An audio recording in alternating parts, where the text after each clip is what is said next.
Vamos a leer el Evangelio según San Lucas en el capítulo 6, versículo 17 y del 20 al 26. En aquel tiempo Jesús bajó del monte con los 12. Se paró en una llanura con un grupo grande de discípulos y una gran muchedumbre del pueblo, procedente de toda Judea, de Jerusalén y de la costa de Tiro y de Sidón. Él, levantando los ojos hacia sus discípulos, les decía: Bienaventurados los pobres, porque de ustedes es el reino de Dios. Bienaventurados los que ahora tienen hambre, porque quedarán saciados. Bienaventurados los que ahora lloran, porque reirán. Bienaventurados ustedes cuando los odien los hombres, y los excluyan y los insulten y proscriban su nombre como infame por causa del Hijo del Hombre. Alégrense ese día y salten de gozo, porque su recompensa será grande en el cielo. Eso es lo que hacían sus padres con los profetas. Pero ay de ustedes los ricos, porque ya han recibido su consuelo. Ay de ustedes los que están saciados, porque tendrán hambre. Ay de los que ahora ríen, porque harán duelo y llorarán. Ay, si todo el mundo habla bien de ustedes. Eso es lo que sus padres hacían con los falsos profetas. Palabra del Señor. Gloria a ti, Señor Jesús. Jesús acababa de escoger a sus 12 apóstoles en lo alto de la montaña. Ya tenía junto con él, siguiendo sus pasos, en su peregrinar por las estradas de Galilea para anunciar el reino de Dios, una pequeña comunidad. Y es a ella a la que le pide una decisión que los va a diferenciar. Y para llevar a cabo este discernimiento, Jesús pronuncia el llamado Sermón de la Llanura, entre el capítulo 6, versículos 20 al 48 de Lucas, que le llamamos así porque el texto mismo dice que en un paraje llano. Esto a diferencia de la versión de Mateo que nos habla de una montaña. Allí sería el sermón de la montaña. Notemos primero quién es el auditorio de esta gran enseñanza y hagamos enseguida la exploración del texto propuesto para hoy, acentuando lo propio de la versión de Lucas, y lo que hoy corresponde es la puerta de entrada de este gran discurso, el anuncio de las bienaventuranzas y de las infelicidades. Comencemos con el auditorio. El versículo 17 del capítulo 6 de Lucas dice que Jesús viene bajando de la montaña con su grupo de 12 apóstoles y viene al encuentro del resto de la gente. El narrador de Lucas hace una clara distinción entre el grupo de los 12 recién elegido en la montaña, de una gran multitud de discípulos, en segundo lugar, y también de una inmensa muchedumbre del pueblo. Se precisa que esta inmensa muchedumbre viene de lejos, de Judea y de Jerusalén, en el centro del país, y también del extranjero, del litoral de Tiro y de Sidón. Pues bien, en torno a Jesús tenemos ahora 3 círculos concéntricos de oyentes. Los 12, los discípulos, dice un grupo amplio de discípulos, y finalmente un grupo todavía mayor denominado el pueblo, en griego laos, término que connota que se trata de un grupo hebreo. Todos estos están pendientes de la enseñanza de Jesús, pero también han venido hasta él, lo anota Lucas, porque están fascinados por su poder sanador. Y es así como se constituye el auditorio de la gran enseñanza que sigue a continuación, el Sermón de la Llanura. Jesús se dirige, como la nota Lucas, a los discípulos. Versículo 20. Y levantando los ojos hacia sus discípulos, les decía.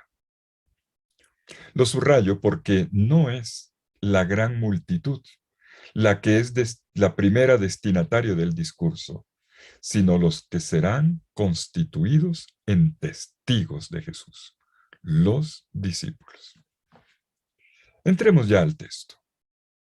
El sermón de la llanura tiene como puerta de entrada una serie de 4 bienaventuranzas que están puestas en correlación simétrica con 4 ayes, porque empieza cada frase con la expresión ay de, ¿no? Ay. 4 ayes, también podríamos decir lamentaciones o infelicidades. A diferencia de la versión que conocemos en el Evangelio de Mateo, en Lucas no se pronuncia este discurso en una montaña, sino en un paraje llano, pero además Mateo tiene 8 bienaventuranzas, Lucas solo tiene 4. Y Lucas tiene como novedad, y esta es la mayor diferencia, en que además de estas reducidas a 4, hay otras 4 expresiones que contrabalancean las bienaventuranzas, 4 lamentaciones que comienzan con la interjección ay. Se trata entonces de bienaventuranzas y su contraparte. Ese trasfondo negativo sirve para destacar y para explicar mejor el alcance de las bienaventuranzas. Si nosotros, atención con esto, extrapolásemos estos ayes, sencillamente desvirtuaríamos el mensaje. ¿Saben por qué? Porque sonarían a condena. Parecerían condena a las riquezas y a los ricos, a la belleza de la mesa, del comer, o un desprecio de las alegrías de la vida, que también son de Dios. Resultaría entonces un discipulado triste, cuando en realidad Jesús lo que está proponiendo es todo lo contrario.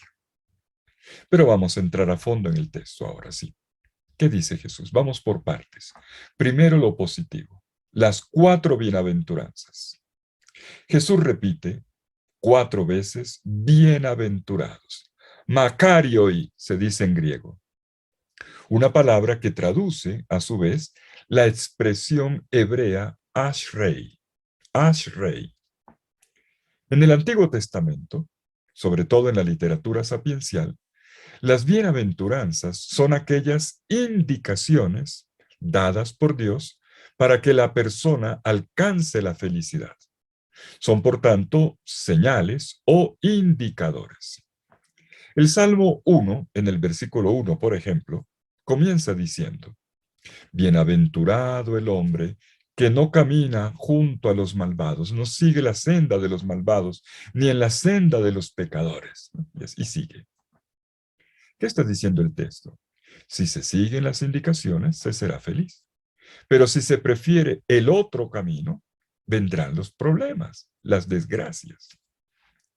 Ahora bien, en boca de Jesús, las bienaventuranzas son el anuncio de una buena noticia. Son mucho más que una enseñanza sapiencial, como lo acabo de citar. Jesús está proclamando la buena noticia.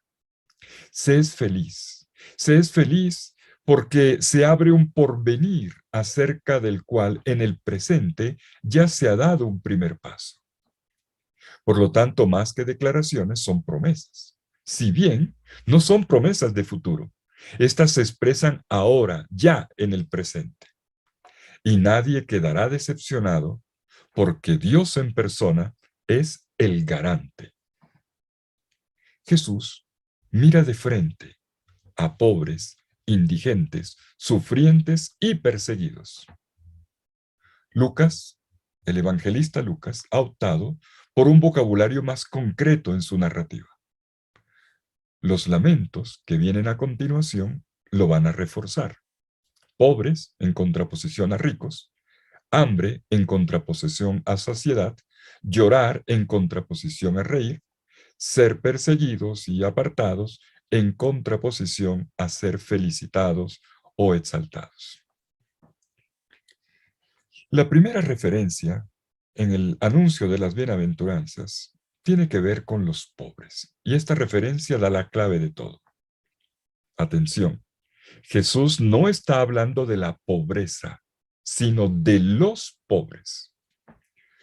Se trata de los pobres sin adjetivos. No es como en Mateo, los pobres en espíritu. Aquí es pobres a secas, sin adjetivos. Aquellos a quienes la injusticia humana ha conducido, ha reducido a esta situación. Son los empobrecidos, condenados a la tristeza. Y esto tiene una connotación también teológica, no es simplemente sociológica.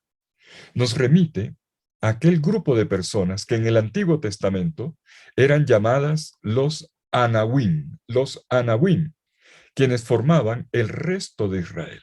Quiero decir, se trataba de gente que menospreciada y puesta de lado por los poderosos, esta gente hallaba en Dios consolación y un futuro mejor. Tenemos muchas referencias. Por ejemplo, en Amós capítulo 2 versículo 7, el profeta denuncia: pisotean sobre el polvo la cabeza de los débiles y retuercen el camino de los indigentes.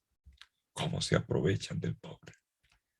O al contrario, encontramos las referencias de los Anahuín como una buena noticia para ellos en la profecía de Isaías en el capítulo 29, versículo 19, donde se les dice: los humildes aumentarán su alegría en el Señor y los más pobres exultarán en el Santo de Israel. Bueno, y muchos otros pasajes. Se trata, por tanto, dentro de este lenguaje profético, de los mismos pobres ya citados en la profecía de Isaías capítulo 61, versículo 1, y que Jesús proclamó en la sinagoga de Nazaret, diciendo que hoy se ha cumplido esta escritura que acaban de escuchar. Pues las bienaventuranzas nos llevan en esta dirección. No se trata, entonces, de un lenguaje figurado. Jesús se refiere a la gente sin dinero, que no tiene que comer en el día de hoy, que llora, aunque no se indica el por qué llora, pero está en duelo, está sufriendo por alguna razón. Y la contraparte son los ricos, los que tienen la barriga llena, los que no hacen sino pasarla bueno, e inclusive los que son excesivamente felicitados. Y estamos aquí ante una paradoja que hay que entender. Es claro que no son felices por el hecho de ser pobres, pasar hambre, estar adoloridos o ser perseguidos, maltratados por calumnias e incomprensiones de la gente en el seguimiento y en la misión por causa de Jesús. No es el hecho en sí el que hace una persona bienaventurada. No se trata de una exaltación ni de la pobreza, que no es el tema, ni tampoco del pobre como tal. Hay que notar un sentido fuerte en el ustedes. Se trata de las personas que Jesús está mirando a los ojos, a quienes le está hablando cuando está predicando. Como ya vimos, Jesús le está hablando a sus discípulos. Por lo tanto, ellos son los bienaventurados, como también ellos serán los infelices, si no cumplen, ya veremos lo que se va a decir. Ellos son los bienaventurados y lo son. ¿Por qué? Porque están con Él. Él, el profeta mesiánico, que les ha traído una nueva esperanza, un porvenir. Por una parte, entonces, ser discípulo de Jesús implica vivir en medio de la gente situaciones de pobreza material, pasar por situaciones de hambre, de sufrimiento, de persecución por causa de la fe. Y así lo van a confirmar los anuncios de la pasión de Cristo. Pero por otra parte, ya ahora pueden ser considerados dichosos, felices, porque estando con Jesús, el reino de Dios ya es de ellos. El reino está aconteciendo en la persona de Jesucristo, de quien ellos son sus discípulos, con quien están en profunda comunión. Y si de ellos es el reino de Dios, percibamos la proyección, entonces lo que vendrá estará caracterizado por una inmensa alegría, por una mesa compartida en la que abundan los alimentos suculentos, como será descrito luego en el capítulo 14, versículos 16 al 24, en la parábola del gran banquete. Los seguidores de Jesús cuentan con un doble motivo de bienaventuranza: el estar ahora con Jesucristo y la pertenencia actual al reino de Dios que viene por medio de él. Estamos ante un vuelco, un giro importante en el destino del que se ha hecho discípulo de Jesús. Y la primera bienaventuranza lo ha recalcado. Versículo 20, de ustedes es el reino de Dios. Ese reino se ha manifestado en Jesús y no tendrá fin, como de hecho lo confirman los siguientes verbos que están puestos, estos sí en futuro. Serán saciados, reirán, dice el versículo 21, porque no tendrá fin. Este reino no es un lugar, tampoco es un espacio en el que Dios reina a la manera de un monarca de este planeta Tierra. No es el reino de Judá, ya conocido en la historia de Israel, ni tampoco es parecido a ningún gobierno monárquico como lo hemos conocido en la historia de la humanidad. Se trata de otra cosa. Se trata de la realización de la soberanía liberadora y vivificante de Dios que Israel, el pueblo de Israel, ya proclamaba en el título divino tan del gusto de los salmos. El Señor reina, el Señor es rey. Adonai Melech, se dice en hebreo. Y tenemos una buena cantidad de salmos que lo repiten. Y Dios reina precisamente en la manera como Jesús se está haciendo presente, como Él se manifiesta. Pero veamos ahora la otra cara de la moneda. De forma simétrica, a las cuatro primeras bienaventuranzas le hacen de espejo cuatro declaraciones de infelicidad. El texto original repite cuatro veces la interjección ay, en griego oai. Ay de ustedes, los ricos, los que están saciados, los que ahora ríen, y también ay si todo el mundo habla bien de ustedes. Versículos 25 y 26. A pesar de lo fuerte que es, esta interjección ay no indica una maldición. Las bienaventuranzas, como vimos, son indicaciones, ¿verdad? Lo mismo ocurre ahora con estos ayes. Se trata de avisos, de advertencias, de rutas. Algo que hay que ponerle mucho cuidado. Y esto lo entendemos mejor si miramos el Antiguo Testamento. Esta manera de predicar no es original de Jesús, está en el Antiguo Testamento. En el Antiguo Testamento, el ay está con mucha frecuencia presente en la boca de los profetas. Se trataba de un grito de dolor, de pesar, que le daba voz a las lamentaciones que se hacían sobre los muertos, o también sobre aquellas personas que por alguna razón iban en dirección de una desgracia, malogrando su futuro. Esto es característico de la predicación profética. Podemos ver a manera de ejemplo, Primera Reyes 13:30 o Jeremías 22:10, y la lista es larga también. Pues bien, Jesús también se valió de este lenguaje.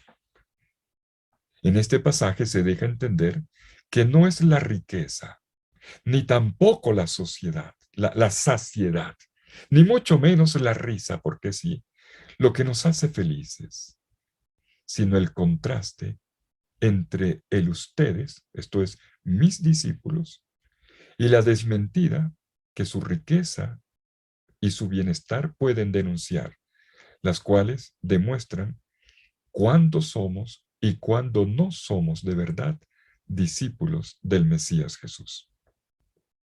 Y aquí también se insiste con fuerza. Son infelices ahora. Ustedes que dicen pertenecer a Cristo. Jesús no está hablando de los ricos y de los que lloran en general, está hablando de los discípulos. Recordemos, por eso lo dije, cómo empieza el texto.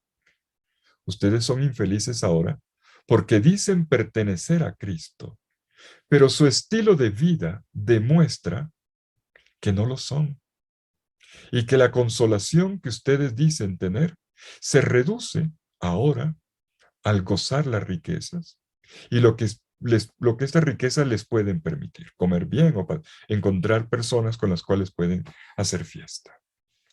Pero esta situación actual se transformará, dice Jesús, en hambre y en llanto. Nos hemos fijado hasta aquí en las tres primeras bienaventuranzas y también en los tres primeros ayes o lamentaciones, observando el contraste de manera especial. Pero hay una cuarta bienaventuranza con su correspondiente ay que tiene que ver con la alegría en las pruebas. Bienaventurados ustedes cuando los odien, los insulten, los proscriban, sigue Jesús. Cuando les pase todo eso, alégrense y salten de gozo en ese día. Y también lo contrario. En 6:26, ay, si todo el mundo habla bien de ustedes, porque así era como trataban a los falsos profetas. Tanto para unos como para otros, en bienaventuranzas o en ayes, Jesús repite la misma frase. Esto es lo que sus padres hacían con los profetas o con los falsos profetas. Probablemente esta última bienaventuranza sea la cristalización de diversas experiencias por las que pasaron los primeros seguidores de Jesús. En esas situaciones ellos descubrieron que su vida se estaba conformando a la de su Señor, quien llegó a la gloria por el camino de la pasión. Por eso se ponen contentos, porque van en la misma ruta que Jesús. Ellos, a pesar de lo hondo de sus situaciones dolorosas, vividas por ser discípulos de Jesucristo, pueden vislumbrar una alegría, una recompensa que les aguarda en el cielo. Por eso Jesús dice, alégrense y salten de gozo, porque su recompensa será grande en el cielo. Y todo esto indica que las cuatro bienaventuranzas tienen que ver ante todo con la identificación con la persona de Jesús, y no tanto con los dolores de la vida considerados en sí mismos. Los ayes son entonces una advertencia, un llamado de atención que es válido, en primer lugar, para los primeros cristianos. Y esto nos lleva a una última consideración. Retomemos para terminar el conjunto del texto.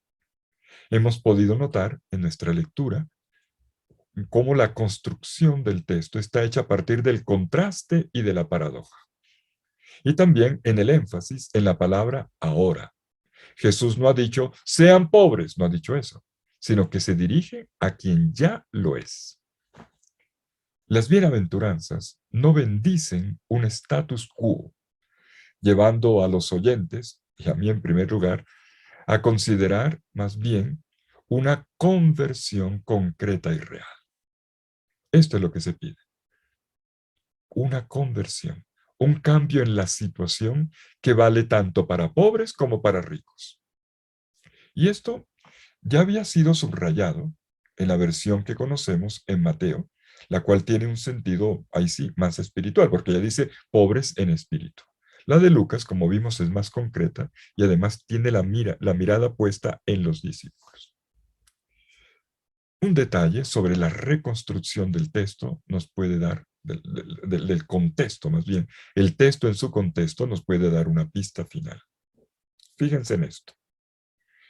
Mateo escribe pensando en comunidades judeocristianas de la Palestina, las cuales vivían en una situación de pobreza económica.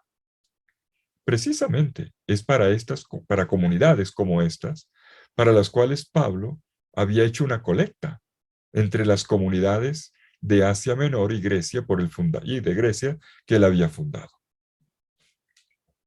Pablo buscaba estimular el compartir solidario, la comunión entre las comunidades, entre las más pudientes y las más carentes. No solamente una comunión espiritual, sino también material. Lucas, a quien estamos leyendo en esta ocasión, ha dirigido su evangelio a un tal Teófilo, al ilustrísimo Teófilo, como dice en el capítulo 1, versículo 3.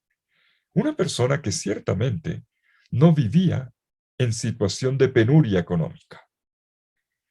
Además, cuando en sus discursos Jesús se refiere a los ricos, busca que ellos se comprometan con los pobres. Por ejemplo, la parábola del rico Epulón, que buscaba esa parábola, o la historia de Zaqueo, que intenta estimular en el lector. Podemos ver, entonces, que tanto la versión de Mateo como la de Lucas, en ellas las bienaventuranzas, van dirigidas a personas precisas. A los pobres se les habla de pobreza en espíritu, versión de Mateo, mientras que a los más acomodados, versión de Lucas, se les habla de pobreza económica. Para ambos casos, las bienaventuranzas son una contestación de la situación actual de los destinatarios, que según Lucas son los mismos seguidores de Jesús, insisto. En otras palabras, para un pobre, su situación actual de penuria no corresponde al acontecer del reino. Esta situación lo predispone, sí, eso sí, para el don que va a recibir. Para él hay una promesa. Por su parte, una persona pudiente no puede pensar que con lo que tiene ya alcanzó su realización. Si esa es su actitud, habrá hecho de las cosas y del dinero su propio Dios. Allí habrá puesto toda su confianza, como dice hoy la primera lectura de Jeremías 17:5. Maldito quien confía en el hombre y busca apoyo en las criaturas, apartando su corazón del Señor. Y peor aún, si uno no abre el corazón y la mano al hermano que está necesitado, no ha vivido el reino, no ha experimentado el reino. Las cosas son tiranas, aprisionan el pensamiento y los afectos. El reino de Dios es vuelco en la vida, libertad, expansión del corazón. Cuando vemos a una persona pasar necesidad, uno tendría que preguntarse, ¿por qué está así? ¿Por qué tiene hambre? ¿Por qué llora? Y probablemente esa persona lo esté a causa de aquellos que ahora están saciados y ríen. Para unos y para otros, Jesús anuncia una transformación que requiere, desde ya, una conversión del orden de cosas que sostiene todos nuestros relacionamientos. Ahora sí, terminemos. Nuestra felicidad está en el proyecto de Dios. Esto es lo que hoy el Evangelio nos dice. La proclamación de Jesús reaviva en nosotros, en cada uno de nosotros, la nostalgia de un mundo hecho de bondad, de sinceridad y de justicia. Jesús dice, ustedes son felices ahora, sí, porque como discípulos míos, ya tienen el corazón más allá de las cosas. Ustedes son diferentes. Hay más Dios en ustedes. Él está reinando en ustedes. Ustedes son como ánforas que pueden contener pedacitos de cielo y de futuro. Las bienaventuranzas en Lucas no son nuevos mandamientos. Tampoco intentan ser en primer lugar una invitación a una ética. Son ante todo el anuncio, la proclamación de una novedad, la bella noticia de que Dios regala alegría a quien produce amor. Se trata de una manera nueva de vivir la vida y de pensarla, para que todo sea conducido desde el proyecto de Dios, que es vida, realización, plenitud, una multiplicación de la capacidad de estar bien. Acoger las bienaventuranzas es entrar en su lógica paradójica que cambia el corazón y que lo pone en sintonía con el de Dios. Habrá siempre que repetir la palabra como lo hace Jesús. Bienaventurados, bienaventurados, bienaventurados, bienaventurados. Palabra hermosa que me asegura el sentido más profundo de la vida en su núcleo íntimo. La felicidad está en el proyecto de Dios. Y es frente a esta novedad que se solicita en esta ocasión una revisión de vida y una toma de posición.